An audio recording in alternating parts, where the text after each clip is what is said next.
What's happening, guys? Welcome back. If you're new to the channel, be sure to subscribe so you can catch the new spills every week.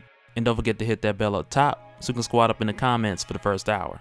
Alright, so coming back for the conclusion of Fear itself, a lot of what happens in the later issues deals a lot with the aftermath of the battle, the lives that were lost along the way, and a lot of the residual damage were a number of the characters who were affected by it as well. Two of which that we're focusing on here are Odin and Tony Stark. And so one of the biggest things, and really why I believe that Iron Man is such a beloved character, is because at the end of the day, he's just a man in a suit. And because of that, when you have these huge events like Fear itself, and I believe is what they're gonna do with Infinity War with the movie, but when you take these huge events and you have someone who is just a mortal man, and you place him in the middle of it, it really gives you that scale of how dangerous the stakes really are. Like for example, when we talked about the battle between Tony Stark and Great Gargoyle, you had tens of thousands of people who were turned to stone, and some of them even broken after. And at the time, in the middle of what was a losing battle between Tony and Great Gargoyle, he was laying on a mountain pile of these bodies, and it really messed with his head. And the reason why is because at that moment it really dawned on him how many people were gone because of this. And all of these people weren't just random people. Like for instance, in that same battle, Detroit Steel came over to save Tony, which ended up costing him his life in the process. So it's like you're taking the grand scale and also the personal loss. And I remember in the last video down in the comment section, a few of you guys were asking me about Detroit Steel, who is he, where he came from, and I don't think that we went back and covered him. So I'm just gonna do a real quick run through on him.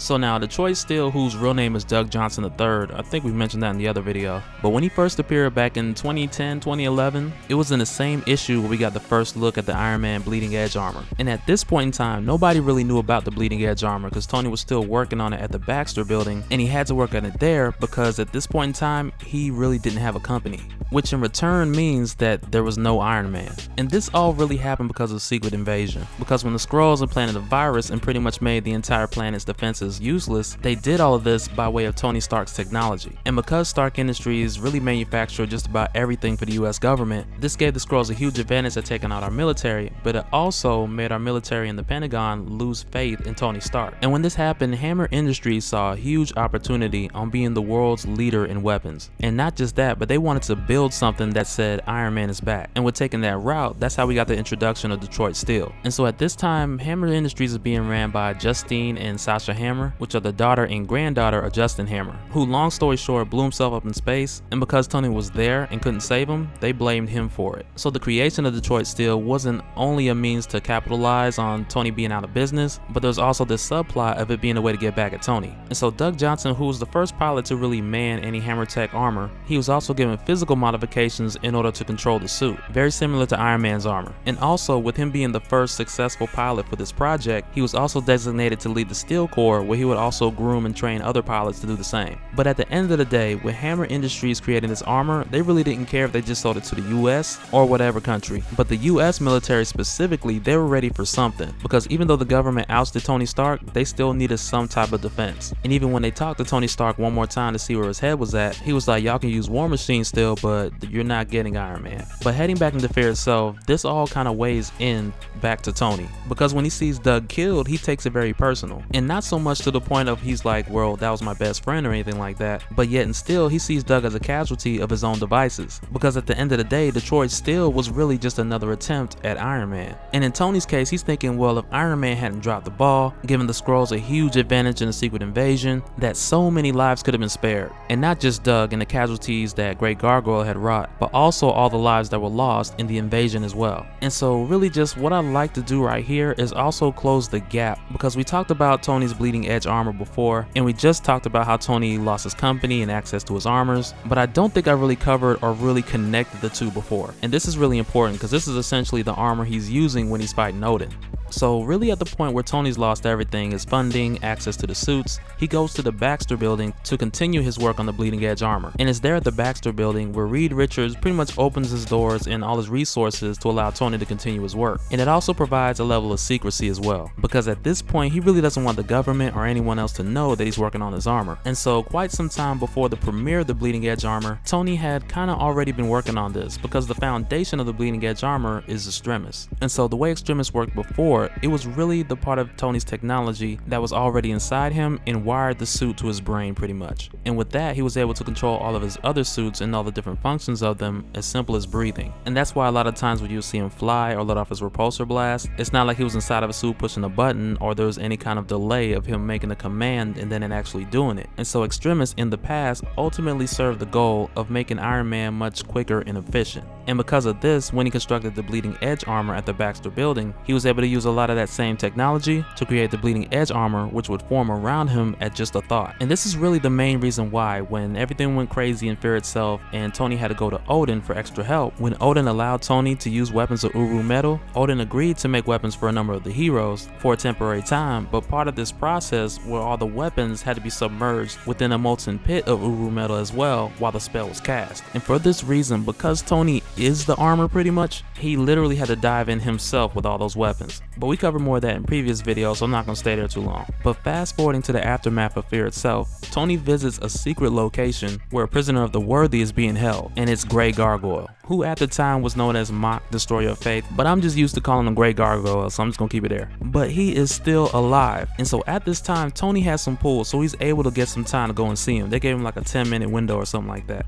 But when he steps in to visit Grey Gargoyle, like, the question to the reader is like, is he gonna kill this guy? And the guards even say the same thing. And as far as they're concerned, they really don't care, because at this point, his casualty count is ridiculous. And you can just imagine for the guards that these were people, wives, daughters, and with these guards turning a blind eye, they could probably care less, because in their perspective, this guy probably should have been executed already. But instead, he's kept here, and they're pretty much keeping watch or protecting this guy who assisted Cole in his mass genocide. And so when Tony's there, right when he brings up Paris, we jump back to not too long before, where Tony's sitting on his rooftop, and he's probably plotting at this point. Like, man, when I see this fool, I'm gonna... But then right then, Odin pops up. And something to really keep in mind at this point, both of them are really mourning. Because if you guys remember, like we talked about in the last video, at the end of the battle with the serpent, Thor was killed. And in this series, Fear itself, we talked about everything that Odin went through to prevent that. But at the end of the day, the prophecy still ran its course. And it's for this reason on both ends, when Odin comes to meet Tony, there's a lot of tension on both sides. And you can especially tell on Odin's side, because when he first shows up, he tells Tony, I'm about to bury my son. Or not bury specifically, they're more so prepping Thor for the pyre, which is actually their method of ceremony where you burn the body instead of bury it.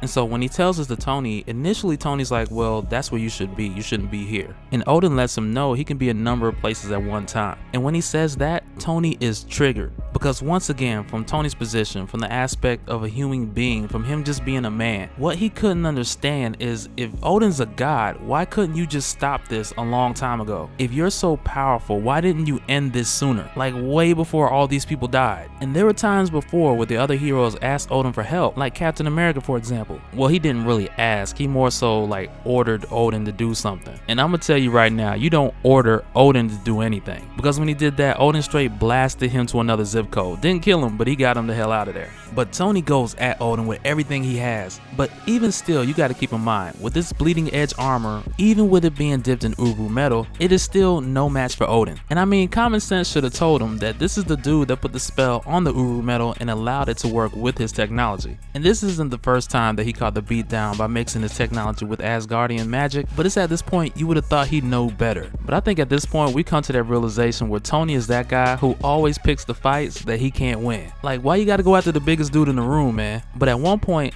Odin hits him with the choke slam of eternity. I just made that up. But when this happens, he told Tony that I just came here to talk to you. That's it. Just wanted to talk, and I wanted to show you something. And it's here where he really gives Tony the wake-up call of how small he is in the grand scheme of the universe. And contrary to how Tony feels, everything doesn't evolve around him or the way that he believes that things should go. And immediately what Odin does is give him a glimpse of eternity. Because Odin tells him, I've seen you, I've seen your life all the way from the beginning. And on top of that, Odin has seen countless men live their lives and die. Their full lives, countless times. And when Odin gives Tony this glimpse of eternity, he's like, let me show you exactly what you have control of. And man, Tony thought he was stressed out before, but this completely blew the lid off the top. And if you think about it, there's really no way you can illustrate this. Like, you can't physically draw eternity, because literally the infinite stretch of existence you cannot illustrate on a page. It's literally impossible. But after Odin shows this to Tony, he even goes a step further by releasing his Odin Force over Paris. And when he does this, all the people who were turned to stone, they return back to their normal form, because that's one of the things that the Odin Force just does. But I will say, when we see this happen, that we only see the people who are fully whole still get returned back to their human form. But as far as the people who were made stone and shattered, we really don't know the verdict on those. But jumping back to Tony after his encounter with Odin, who also took back his Uru metal, leaving Tony with just the bleeding edge armor. But once again, when Tony goes to see Great Gargoyle, he arms his right hand, puts it on the glass, and Great Gargoyle at this point is completely helpless. Like, he can do nothing. Tony could end him right here if he wanted to. And trust me, he did. Want to, that is. He wanted to. And at this point, he didn't care if Great Gargoyle remembered or didn't remember what happened. The only thing on Tony's mind is that he did it and he has to pay for it. And mind you, this event came out 5 or 6 years before Captain America Civil War. So it just goes to show you how faithful the film was to the character in the comics. But the only difference we really see here in Fear itself is that Tony changes his mind and refrains from killing Great Gargoyle at his own will. And of course, his decision was heavily influenced by his encounter with Odin, but the film that we saw like 5 years later after this event, he literally had to have his armor torn to pieces before he stopped. But that'll do it for this one, guys. That is the conclusion of Fear itself, or at least a summary of the event. Like I mentioned before, there's over 100 different issues with tie-ins and all that, but I mainly just wanted to cover the event itself. And like I mentioned earlier in this playlist, like, there are a lot of events in this series, Fear itself, that tie into the films. And as we see here, it goes beyond just Thor Ragnarok. But like I said, that's it for this one. If you learned something new, smash that like button. If you're new to the channel, be sure to subscribe so you can catch the spills every week. And I will catch you guys on the next one. Alright, later.